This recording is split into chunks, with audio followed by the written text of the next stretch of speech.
എല്ലാ ദിവസവും നമ്മൾ വിചാരിക്കുന്ന പോലെ നല്ലതാവണമെന്നൊന്നുമില്ല. ചില ദിവസം നല്ലതായിരിക്കും, ചില ദിവസം തീരെ മോശമായിരിക്കും. അങ്ങനെ മോശമായിട്ടിരിക്കുന്ന ദിവസങ്ങളിൽ ഞാൻ ഏറ്റവും കൂടുതൽ ടൈം സ്പെൻഡ് ചെയ്യുക എൻ്റെ റൂമിലായിരിക്കും. എനിക്കിഷ്ടപ്പെട്ട കുറച്ച് കാര്യങ്ങളൊക്കെ ഞാൻ റൂമിൽ അറേഞ്ച് ചെയ്തിട്ടുണ്ട്. കണ്ടില്ലേ? പിന്നെ റൂമിലിരിക്കുന്ന സാധനങ്ങൾ ഇടയ്ക്കിടയ്ക്ക് അറേഞ്ച് ചെയ്തില്ലെങ്കിൽ എനിക്കൊരു മനസ്സമാധാനം ഉണ്ടാകത്തില്ല. ഇതാണ് ഞാൻ പഠിക്കാൻ വേണ്ടി എനിക്ക് ക്രിയേറ്റ് ചെയ്തിട്ടുള്ള സ്പേസ്. വലിയ സ്പേഷ്യസ് ഒന്നുമല്ല, എങ്കിലും ഇവിടെ നിന്ന് പഠിക്കുമ്പോൾ എനിക്ക് കൂടുതൽ മനസ്സിലാവുന്നത് പോലെ തോന്നും. രാവിലെ എഴുന്നേറ്റ് ഈ ചെടികളും പൂക്കളും ഒക്കെ കാണുമ്പോൾ നമുക്കൊരു സമാധാനം തോന്നാറില്ലേ? രാവിലത്തെ മൂഡ് ശരിയായി കഴിഞ്ഞാൽ പിന്നെ അന്നത്തെ ദിവസം മൊത്തത്തിൽ അടിപൊളിയായിരിക്കും.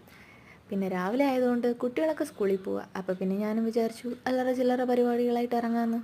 ബസ് യാത്രകൾ എപ്പോഴും എനിക്ക് ഇഷ്ടമായതുകൊണ്ട് ബസ്സിൽ തന്നെയാണ് പോയത്. പിന്നെ നേരെ പോയത് കുറച്ച് സ്റ്റിക്കേഴ്സ് പ്രിൻ്റ് എടുക്കാൻ വേണ്ടിയിട്ടായിരുന്നു. ഒരു സ്ക്രാപ്പ് ബുക്ക് ചെയ്യാനുള്ള പ്ലാനുണ്ട്. വരുന്ന വീഡിയോസിൽ ഞാൻ നിങ്ങളെ എൻ്റെ സ്ക്രാപ്പ് ബുക്ക് കാണിക്കാം. അങ്ങനെ സ്ക്രാപ്പ് ബുക്ക് ചെയ്ത ക്ഷീണത്തിൽ ഒരു മന്തിയൊക്കെ കഴിച്ച് ഇങ്ങനെ സമാധാനമായിട്ടിരിക്കുകയായിരുന്നു. അങ്ങനെ ഇന്നത്തെ ദിവസവും ശുഭകരമായി തന്നെ അവസാനിച്ചു.